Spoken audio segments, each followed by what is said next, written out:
Read the following passages and answer questions 1 through 4. The following passage is an answer to the following letter from Virginia O'Hanlon. Dear Editor, I am 8 years old. Some of my little friends say there is no Santa Claus. Papa says if you see it in the sun, it is so. Please tell me the truth. Is there a Santa Claus? Yes, Virginia, there is a Santa Claus. Francis Farkellis Church, New York Sun, 9/21, 1897. Virginia, your little friends are wrong. They have been affected by the skepticism of a skeptical age. They do not believe except what they see. They think that nothing can be which is not comprehensible by their little minds. All minds, Virginia, whether they be men's or children's, are little. In this great universe of ours, man is a mere insect, an ant in his intellect, as compared with the boundless world around him, as measured by the intelligence capable of grasping the whole truth and knowledge. Yes, Virginia, there is a Santa Claus. He exists as certainly as love and generosity and devotion exist, and you know that they abound and give to your life its highest beauty and joy. Alas, how dreary would be the world if there were no Santa Claus. It would be as dreary as if there were no Virginians. There would be no childlike faith then, no poetry, no romance, no to make tolerable this existence. We should have no enjoyment except in sense and sight. The eternal light with which childhood fills the world would be extinguished. Not believe in Santa Claus? You might as well not believe in fairies. You might get your papa to hire men to watch in all the chimneys on Christmas Eve to catch Santa Claus. But if they did not see Santa Claus coming down, what would that prove? Nobody sees Santa Claus, but that is no sign that there is no Santa Claus. The most real things in the world are those that neither children nor men can see. Did you ever see fairies dancing on the lawn? Of course not. But that's no proof that they are not there.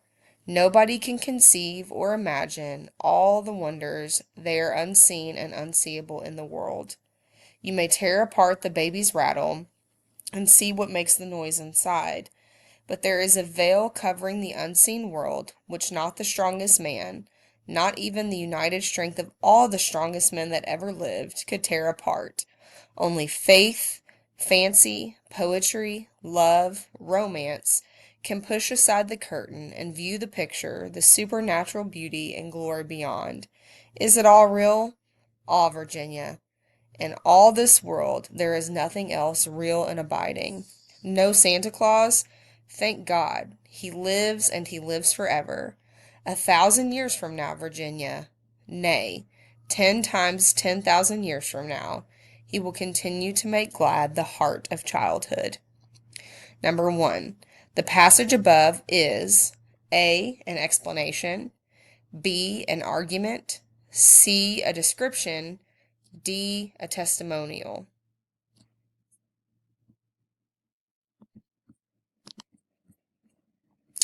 Number 2. Which sentence is the claim statement of the editorial? A. Virginia, your little friends are wrong. B. They do not believe except what they see. C. Yes, Virginia, there is a Santa Claus. D.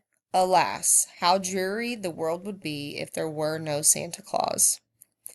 Number 3. How is the argument supported? A. Facts. B. Data. C. Statistics. D. Opinions. Number 4. The argument consists of A. A claim statement, 3 assertions from the writer, a conclusion. B. A claim statement, 3 facts from the writer, a conclusion. C. A claim statement, a counter-argument, a conclusion. D. A counterclaim, a claim statement, a conclusion. Read the following passage and answer questions 5 through 7. Is social media hurting our social skills? Over the past decade, the internet has permanently changed the way that the average person communicates with loved ones, friends, and colleagues. Some of these changes are positive. People who live abroad can keep in touch with their families. for instance, and people with irregular hours can use websites like Facebook to avoid missing out on conversations with their friends. However, social media may have a dark side.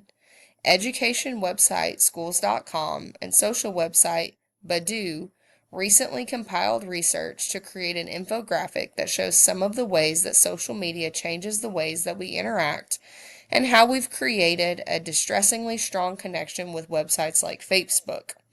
For instance, research shows that worldwide Facebook users as a whole log about 19,963 years on the website every day. That doesn't count mobile users who can log in an average 441 minutes on the website per month in the United States alone. Overall, 39% of Americans spend more time socializing online than in face-to-face interactions. 24% of survey respondents said that they had missed a major life event because they were too busy trying to document it for social media websites like Facebook. The infographic also notes that social websites make it easier for socially awkward people to make friends and interact. Social networks are also great for reconnecting with old friends, but social media users should certainly note that online networks don't always change the way that we communicate for the better. The argument is supported mostly by A. Opinions, B. Expert opinions, C. Data and statistics, D. Claims. Number 6. This argument can be considered A. Relevant, B. Outdated, C. Relevant, D. Claim dated. Number 7. Which sentence is the claim statement of the argument? A. Some of these changes are positive. B. However, social media may have a dark side. C. For instance, research shows that worldwide Facebook users as a whole log about 19,963 years on the website every day. D. Overall, 39% of Americans spend more time socializing online than in face-to-face interactions. Number 8. The following quote from the editorial is an example of what type of evidence that can be used to support an argument. Overall, 39% of Americans spend more time socializing online than in face-to-face interactions. 24% of survey respondents said that they had missed a major life event because they were too busy trying to document it for social media websites like Facebook. A. Testimony, B. Facts, C. Judgment, D. Expert opinion. Read the following passage and answer questions 9 and 10. New figures suggest that most children know whether they want to go to college and university by the age of 11. Career services, which cost a great deal of money, advise children based on a view that they do not know where they want to go after school. Clearly, those children who do not know where they are going are in need of career advice, suggesting that we may be wasting some of the money currently spent on careers work.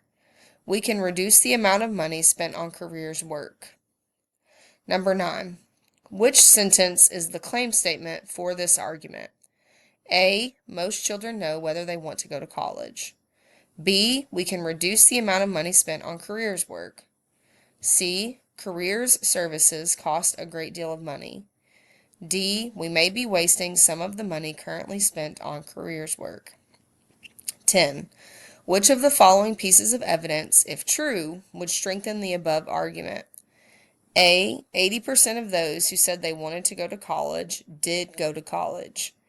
B. It is the opinion of the writer that most of those who wanted to go to college changed their minds. C. 55% of teenagers do go on to college after leaving school. D. Parents force their children to go to college after high school.